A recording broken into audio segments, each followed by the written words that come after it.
គ្នាជួបគ្នាទៀតហើយក្នុង Channel Knowledge Education Cambodia ជាថ្មីម្ដងទៀតអញ្ចឹងប្រហែលជាអ្នកទាំងអស់គ្នាបានដឹងឬក៏បានឃើញចំណងជើងទាំង Thumbnail របស់ខ្ញុំហ្នឹងមុនពេលទាំងអស់គ្នាមកកាន់ Channel របស់ខ្ញុំមុនពេលដែលអ្នកនរគ្នាមកកាន់ Video របស់ខ្ញុំនោះប្រហែលជាឃើញចំណងជើងរបស់ខ្ញុំបានសរសេរហើយដែលខ្ញុំនឹងធ្វើការបង្ហាញក៏ចែករំលែកអ្នកទាំងអស់គ្នាតាក់ទងទៅនឹងមេរៀនស៊ីសាបណាយើងមេរៀនស៊ីសាបនេះខ្ញុំធ្លាប់ធ្វើការបង្ហាញច្រើនដងហើយកាលពីមុនដោយខ្ញុំបានសរសេរនៅក្នុង Visual Studio 2013តែលើកនេះអត់ទេគឺខ្ញុំយកមកសរសេរនៅក្នុង Visual Studio 2019អញ្ចឹងសង្ឃឹមថាអ្នកទាំងគ្នានឹងធ្វើការ install នៅកម្មវិធីនេះឲ្យរួចរាល់ហើយនៅសប្តាហ៍ក្រោយរាល់ថ្ងៃអាទិត្យខ្ញុំនឹងធ្វើការបង្ហាញចែករំលែកអ្នកទាំងគ្នាតាក់ទងទៅនឹងភាសាមួយនេះរាល់ថ្ងៃអាទិត្យវេលាម៉ោង 8:30 នាទីគឺខ្ញុំនឹងធ្វើការផុសនៅវីដេអូមួយនេះសម្រាប់ធ្វើការបង្ហាញអ្នកទាំងគ្នាអញ្ចឹងសង្ឃឹមថាអ្នកគ្នានឹងធ្វើការតម្លើកឬក៏ install software នោះឲ្យរួចរាល់ដើម្បីរៀនជាមួយខ្ញុំនិងធ្វើការអនុវត្តជាមួយនឹងគ្នាណាភាសាកន្លែងនេះខ្ញុំ grade ខ្ញុំអត់ទាន់បាន grade វាអញ្ចឹងចាំលើកក្រោយខ្ញុំនឹងធ្វើការ grade ឬក៏អីបន្ថែមទៀតណាអូខេហើយខ្ញុំសង្ឃឹមថាអ្នកទាំងអស់គ្នានឹងចាប់ដើមសរសេរឬក៏ចាប់ដើមធ្វើការ install នេះបានគ្រប់គ្រាន់គ្នាដែលឲ្យវាបានរួចរាល់ពីព្រោះខ្ញុំនឹងធ្វើការសរសេរនេះអនាគតទៅយើងនឹងអាចសរសេរបៀជាមួយនឹងការធ្វើ app ដោយប្រើប្រាស់ភាសាស៊ីសាបនេះតែម្ដងណាយើងអាចធ្វើ app ធ្វើអីដោយប្រើភាសាវាតែម្ដងពីព្រោះឥឡូវវាមានសារៈសំខាន់បន្ថែមអញ្ចឹងអ្នកនរគ្នាអាចយកភាសាស៊ីសាបនេះអាចយកទៅធ្វើការសរសេរបង្កើត app បានដោយងាយស្រួលក្នុងការប្រើប្រាស់អូខេអញ្ចឹងខ្ញុំសង្ឃឹមថាអ្នកគ្នានឹងធ្វើការតម្លើងហើយបើសិនជាអ្នកគ្នាអាចទៅមើលមេរៀនចាស់របស់ខ្ញុំនៅក្នុង Channel Knowledge Education Cambodia ដែលបាទ Channel ដែលខ្ញុំបានធ្វើការបង្ហាញឬក៏ចែករំលែកតាក់ទងនឹងភាសានេះម្ដងហើយដោយខ្ញុំនិយាយមិនអញ្ចឹងគឺខ្ញុំប្រើនៅក្នុង Studio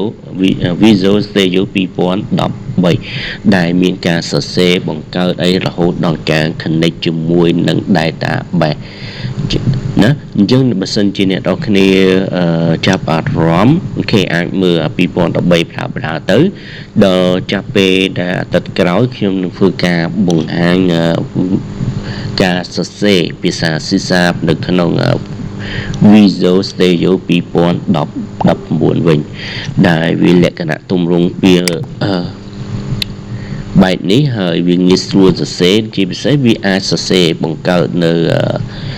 លក្ខណៈមួយដែលយើងបង្កើតជា app បានបន្ថែមណាដែលធ្វើឲ្យអ្នកនរគ្នាងាយស្រួលបន្ថែមទៀតក្នុងការសរសេរអញ្ចឹងអ្នកនរគ្នាអាចទៅមើលនៅក្នុង Channel របស់ខ្ញុំឈ្មោះថា Knowledge អូខេបើសិនជាអ្នកនរគ្នាចាប់អារម្មណ៍តាក់ទងនឹងការសរសេរភាសាស៊ីសាបយើងអ្នកនរគ្នាអាចចូលទៅក្នុង Channel របស់ខ្ញុំនឹងទៅហើយទៅរកមើល playlist មួយដែលខ្ញុំដាក់សរសេរថាស៊ីសាបឬក៏អីអ្នកនរគ្នាអាចចូលទៅមើលបន្ថែមទៅក្នុងហ្នឹងឲ្យរួចរាល់យើងនឹងចាប់ដើមរៀននៅអាទិត្យក្រោយណាចំណែកអ្នកដែលគាត់មិនទាន់យល់ឬក៏មិនទាន់ដឹងតាក់ទងទៅនឹងភាសាមួយហ្នឹងអញ្ចឹងអ្នកនរគ្នាអាចចូលទៅមើលទៅចូលអ៊ីនធឺណិតវារៀង slow បន្តិចហើយភាសាផ្សេងទៀតក៏ខ្ញុំនៅតែធ្វើការបង្រៀនឬក៏ចែករំលែកអ្នកនរគ្នាដដែលគ្រាន់តែខ្ញុំកំណត់ schedule មុននឹងធ្វើការបង្ហោះគឺខ្ញុំនឹងបង្ហោះប្រាប់ schedule របស់អ្នកនរគ្នាថាថ្ងៃនេះខ្ញុំនឹងធ្វើការបង្ហោះតាក់ទងទៅនឹងមេរៀនអ្វីជាពិសេសក្នុងមួយអាទិត្យគឺខ្ញុំនឹងធ្វើការបង្ហោះក្នុង Channel មួយនេះចំនួន2ថ្ងៃ2មេរៀនឬក៏3មេរៀនក្នុងមួយសប្តាហ៍ចំណែក Channel ផ្សេងដល់គ្នាបានស្គាល់អូខេខ្ញុំអាចធ្វើការបង្ហោះ2ថ្ងៃក្នុងមួយអាទិត្យនឹង Channel ផ្សេងអញ្ចឹងអ្នកគ្នាអាចចូលមកអញ្ចឹងអាចមើលទៅក្នុង playlist របស់ខ្ញុំហ្នឹងណា ហើយអ្នកដែលមិនទាន់បាន subscribe នៅ channel របស់ខ្ញុំគេជួយ subscribe នៅ channel ឈ្មោះថា Knowledge Education Cambodian ឬក៏ channel Naro K8 Official អញ្ចឹងនេះភាសាស៊ីសាវគឺខ្ញុំបានធ្វើការបង្ហាញច្រើនដែរហើយតាមនៅក្នុងនេះអូខេ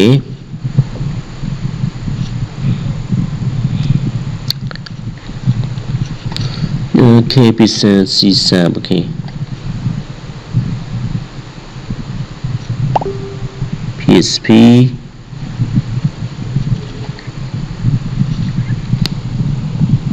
នេះស៊ីសាប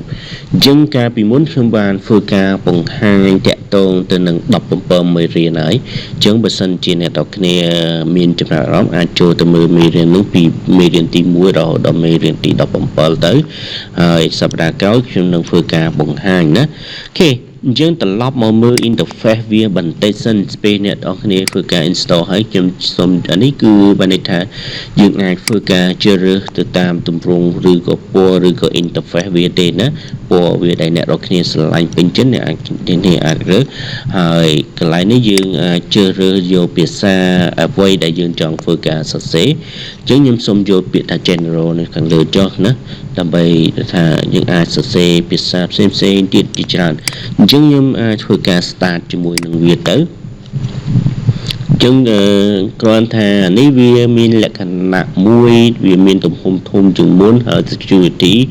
វាជាពិសេសវាថែម tool ជាច្រើនទៀតទាំងដូចអាចភ្ជាប់ជាមួយនឹងការសរសេរ app បង្កើត app បានយ៉ាងងាយស្រួលទៀតនៅក្នុង Visual Studio នេះអញ្ចឹងវាធ្វើឲ្យអ្នកនរគ្នាដែលចង់សរសេរបង្កើតកម្មវិធីទូរស័ព្ទអីវាភាពងាយលោជាងណាតើគ្នាបើសិនជាចាប់អារម្មណ៍អូខេកុំភ្លេច subscribe នៅ channel របស់ខ្ញុំបាទឈ្មោះ Knowledge Education Cambodian ហើយបើករូបកណ្ដឹងអញ្ចឹងសប្តាហ៍ក្រោយយើងនឹងចាប់ដើមរៀនជាមួយគ្នាដោយការសរសេរភាសាស៊ីសាបហើយពីថ្ងៃច័ន្ទដល់ថ្ងៃសុក្រអាហ្នឹងខ្ញុំអាចបង្ហោះមេរៀនផ្សេងទៀតដែលជាតម្រូវការឬក៏ជាសំណួរបងប្អូនដែលគាត់ចោទមកសួរខ្ញុំតាក់ទងទៅនឹងភាសាផ្សេងគាត់តែថ្ងៃអាទិត្យអូខេខ្ញុំនឹងធ្វើការ set នៅមុខវិជ្ជាមួយនេះនៅក្នុងថ្ងៃអាទិត្យណាអញ្ចឹងវានឹងធ្វើឲ្យអ្នកនរគ្នាងាយស្រួលអាចដឹងថាពេលណាអ្នកនរគ្នាអាចប្រើប្រាស់អានេះបានអូខេអញ្ចឹងអានេះចាំខ្ញុំ create លើកក្រោយណាគឺ product key product អីវាមាន license នេះចាំខ្ញុំ create ដោយសារអានេះខ្ញុំមានរយៈពេល30ថ្ងៃដែលវា create អញ្ចឹងខ្ញុំធ្វើការ create នៅសប្តាហ៍ក្រោយណាអូខេហើយមានតែប៉ុណ្្នឹងទេវីដេអូក្នុងថ្ងៃនេះសម្រាប់ធ្វើការចែករំលែកអញ្ចឹងកុំភ្លេចទឹកក្រោយយើងនឹងធ្វើការជួបគ្នាតាក់ទងទៅនឹងការប្រើប្រាស់ភាសាស៊ីសាបជាមួយនឹងគ្នាវេលាម៉ោង 8:30 នាទីយប់រាល់ថ្ងៃអាទិត្យអូខេសម្រាប់វីដេអូផ្សេងឬក៏ភាសាផ្សេងអ្នកនរគ្នាអាចមើលវាមានច្រើននៅក្នុង channel Knowledge វាមានច្រើនសម្រាប់ធ្វើការបង្រៀនណាអរគុណច្រើនសម្រាប់ការទស្សនានៅវីដេអូនេះកុំភ្លេចជួបគ្នានៅថ្ងៃអាទិត្យវេលាម៉ោង 8:30 នាទីជារៀងរាល់សប្តាហ៍អូខេអរគុណច្រើន